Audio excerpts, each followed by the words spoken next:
No, Quentin Tarantino, you notorious great film director. There's no doubt about that. But I have to say, I cannot watch your films anymore because my conscience is more important than your filming brilliance, even as interesting and as colorful and as entertaining as it is. Because in the end, it's just entertainment.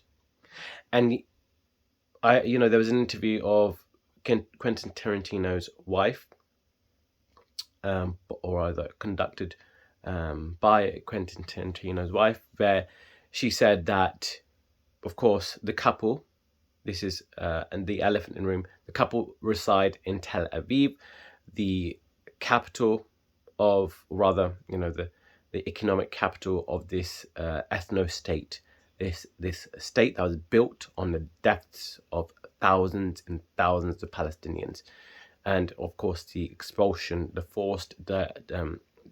expulsion, the forced displacement of Palestinians. She said that, as the sirens are going off in Israel, as people are running to their shelters, Quentin Tarantino said, and he was very much lackadaisical and wasn't particularly bothered about the kind of or rather did not really express the same amount of fear as the other self-victimized, delusional settler colonialists around him. It's because he said, "At least I'll die as a Zionist. At least I'll die," and it just goes to show, like, this guy, he's done films that are based on like rebellion in a way. He's done films that are based on rejection of societal norms, but here he is, a very conformist little prefect boy who's kind of monitoring the halls and saying, you know what, I'm going to monitor the halls no matter what. I'm going to, no matter what happens to me, I'll die as a prefect. And this guy, he's not any kind of rebellious figure in terms of the status quo. The status quo is very pro-Israeli. The money is on the side of Israel. If he had a conscience, he would do something about, or rather question the fact that he is living on the land of settler colonialists. And whilst he may say that it's not a settler colonial entity, it's not an ethno-state, it's not a racial supremacist,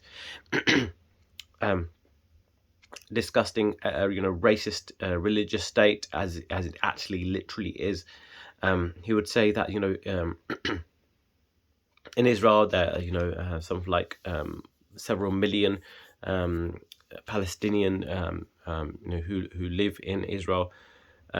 First of all, that means nothing because we see in the slavery era in America and Jim Crow laws, in the era of Jim Crow laws, you had black people and white people also living in the same country, only that they had different rules for different people, and that had led to huge economic disparities. There's a huge proportion of Palestinians in Israel who are economically, or rather, literally categorized as experiencing high degree of poverty. Now, why is that?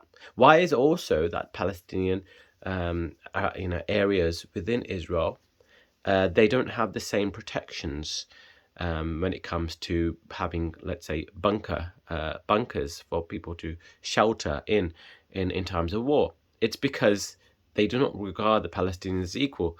They're merely, at best, they are kind of a form of just virtue signaling by the state of Israel to show that it's a multi-ethnic society.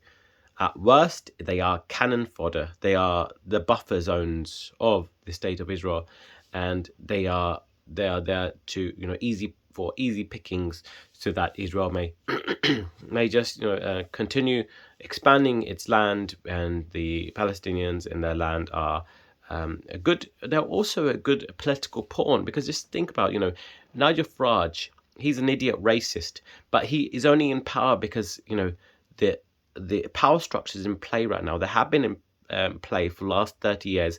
They've not done anything to address cost of living crisis. They've not done anything to address a surge in house prices. They've not done anything to suggest to address the increase in rent, the increase of goods, but the decrease or the inflation resistant, or rather the kind of the salary that is resisting the rate of inflation.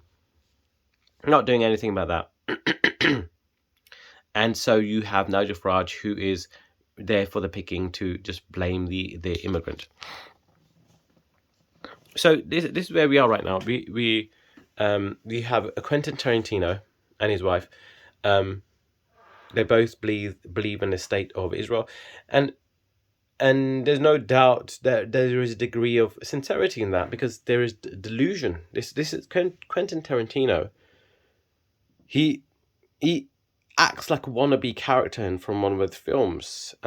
He lacks a kind of a conscience. He lacks a moral sense, because his films don't have a moral sense. They don't have that kind of moral basis. They are about action and killing, and and just vibes for the sake of vibes.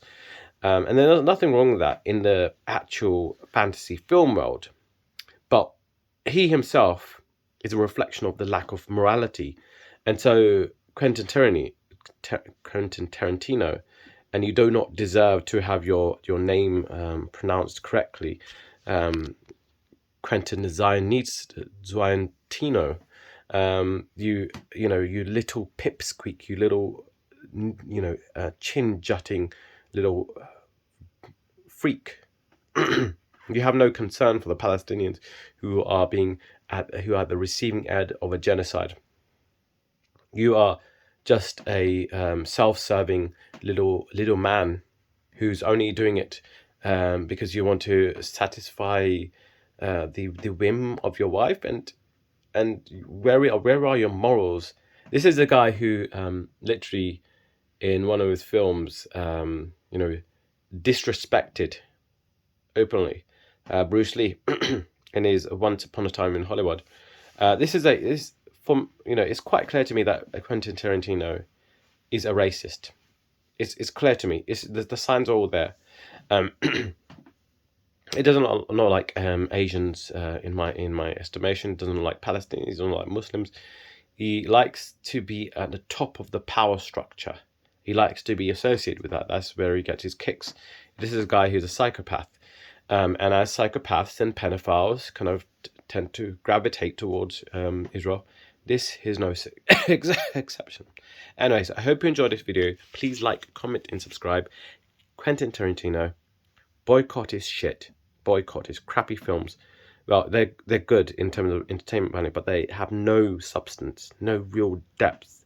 They're just action. They're just vibes for the sake of vibes. Anyways, and just as his whole ideology is based on that.